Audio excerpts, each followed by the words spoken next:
again, I'm just trying to connect some people, just document this sweep, but it didn't happen, or it already happened, I should say. But I'm glad we run into you.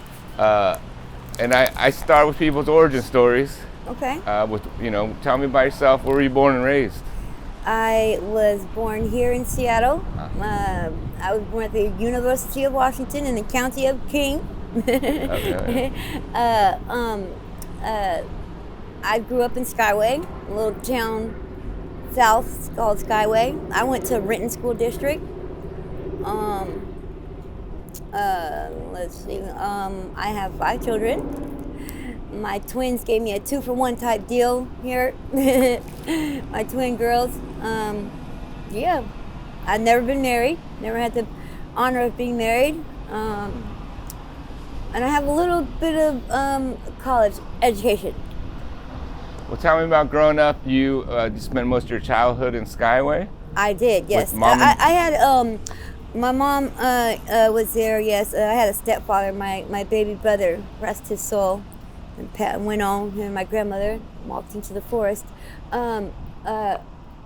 Was in like a little radius, you know what I'm saying? The Skyway, going to Renton School District, you stayed in the Renton area. Like you didn't venture out into the other towns and cities and stuff like that. I stayed, let's see, maybe it's a 5-mile radius from Skyway. Yeah, my little elementary school, Lake Ridge. That's where I went to elementary, and I don't think I went as far as the Skyway bowling alley. And it's you and your brother at that time? Me and my brothers. I'm the only girl. I have had 4 brothers, so it was 5 of us. Gotcha. And now it is just 2, I think. Well, growing up, what did you guys do for fun growing up? Oh, I was into sports, all that. You know, being the only girl with brothers had its advantages and disadvantages, because in Skyway, in my era, everybody knew who I was, because I was either Walt's sister or someone, one of my older brother's sister, little sister. So no danger ever even came to me ever. Like I didn't get bullied. I never even witnessed it in my genre, or in my time. So I didn't really get to experience bad things and just know things at all. Kind of stayed at home. Well, in high school, what was going on in high school? In high school, see, I ain't gonna lie to you. I smoked a lot of weed. That sounds pretty normal high school activity to me. And when I went to Renton School District, it was like the bus stop zone for me. It was so funny. It's funny that you say that, because I had went to the bowling alley casino some years back, and one of the waitresses, she was like, Lakia, and I was like, she was like, I remember you, because you used to smoke weed at the bus stop all the time. I was so embarrassed. In high school, yeah, high school classmate. Yes, and I was like, oh my God, I turned so flush red, and she was like, no, it was cool because you helped me get through high school, and I was like, okay. I'll take it. I'll take it. That's funny. Well, so besides smoking, were you doing sports in high school? Not so much high school, but my middle school and elementary, I did softball. I was the grand slam hitter on my baseball team, because I was the biggest. My mom, I don't know if she still has it, but had the team picture, and I'm dead smack in the middle, and I'm like the tallest one, all the other girls, they're going down, so. Yeah, everyone grows different in different spurts and different, totally. Yep, and so I actually, when I first started, I didn't know nothing about softball. I just did it because my brothers were playing baseball, going to games, and I was like, it's my turn, I want to play, so my mom allowed me. Nice. And she was like, your responsibility to make it to your games and your practices, and I was like, okay. And so I did it. And so one coach that I had, she did one-on-one with me to teach me how to hit the ball. Awesome. And I was cracking that boy. Yeah, feels good. Feels good to. Yeah. Feels good to do that. Well, let's see. After high school, where does life take you?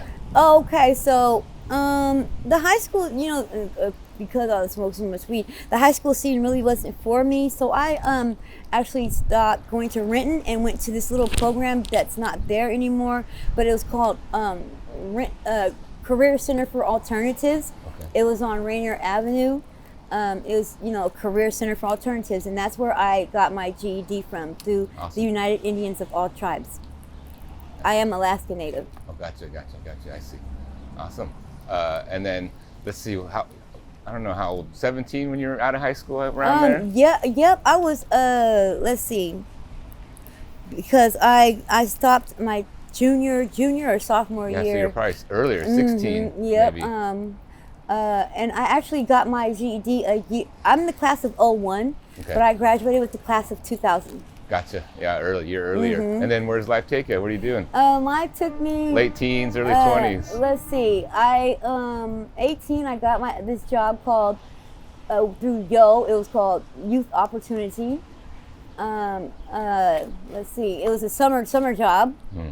At $10 an hour. That was such an amazing. I was like, woo!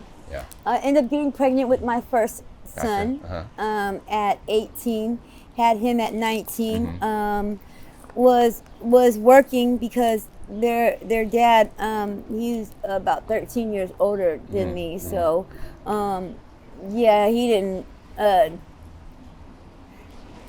sweep me up off my feet. It was, we need money. Somebody got to go to work. It was like that. So, I worked all the way through my pregnancy.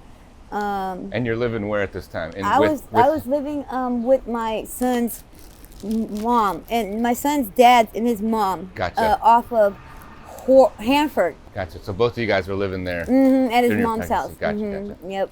I see. So you worked up until you were pregnant. Until I was had your son. Yes, until I was 8 or 9 months, and actually I was working 2 jobs. I started working at Hollywood Video when they used to be open. I remember Hollywood Video. Yeah, I used to work at the one right there on Rainier Avenue or whatever. It was like Blockbuster or Hollywood. Or in the Independence. And then Redbox came in, wiped them out or something like that. I don't know. So yep. Oh, and then so from then on, just one baby after the other, they just kept on coming. Yeah. 2001, 2004, 2006, I had my first daughter, but she didn't make it.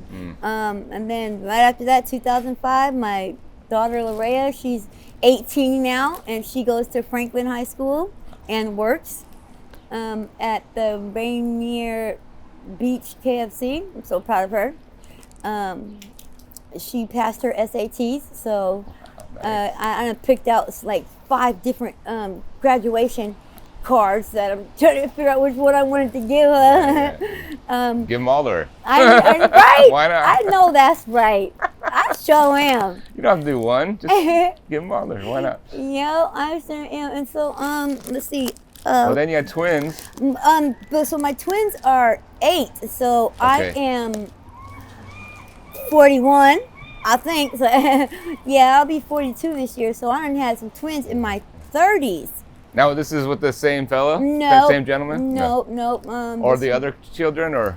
So my oldest 3 have their own fathers. Gotcha. So yeah, my oldest 3 have their own dads, and my twins have their dad. He's from Baton Rouge, Louisiana. He came up during Katrina. Gotcha. Well, so at some point with the father of the 3 children, that relationship obviously ended. It did after. And where do you go when that ends? You're not in the grandparents anymore. Let's see. Where I went back to my mother to bounce back. I see. Because my mom is like always a place from home. Yeah, you have fallback there. Great. Yeah. And she done got married, so she's stable. Got her house. Always have her house and things like that. So yeah, I fell back onto my mom until I was able to get back up on my feet. Right.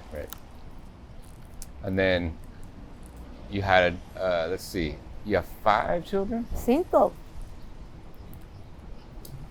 Let's say. So then you had another child with Louisiana gentleman. The twins. I had twins. the Gotcha. twins. Yes. Gotcha. I see. I am a grandmother now. You're I am a mom. 41 young grandmother. Amen to that. I'll take it. That's wild. So that's 3 generations. Oh man. Yes. Well, I guess let's talk about your current situation, or Okay.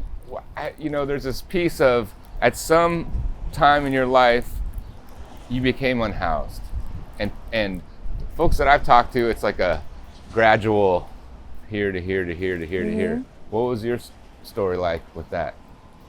Well, I was sheltered, so you know what I'm saying. Like I said, I had my mother to fall back on. If I was being on the streets, it was a choice. It wasn't for me. It wasn't a forced thing. Like that's all I had. You know what I'm saying? I don't have nothing else. No avenues. No anything. It would be a choice to be out there like that. What was it like? The adventure? Yes. The unknown? No, just hanging out with people that I knew, actually. Okay. You know, and just being there with them because they're there. Mm-hmm. Right. Well, so at what age were you like, I'm gonna choose, as you put it, to do this?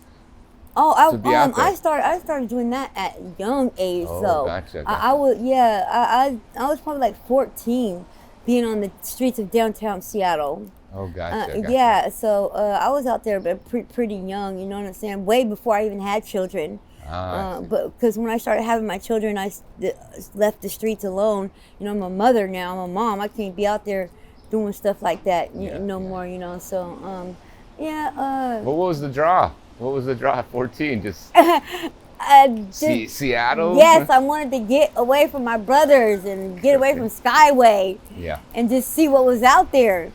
And it was the town. Yeah.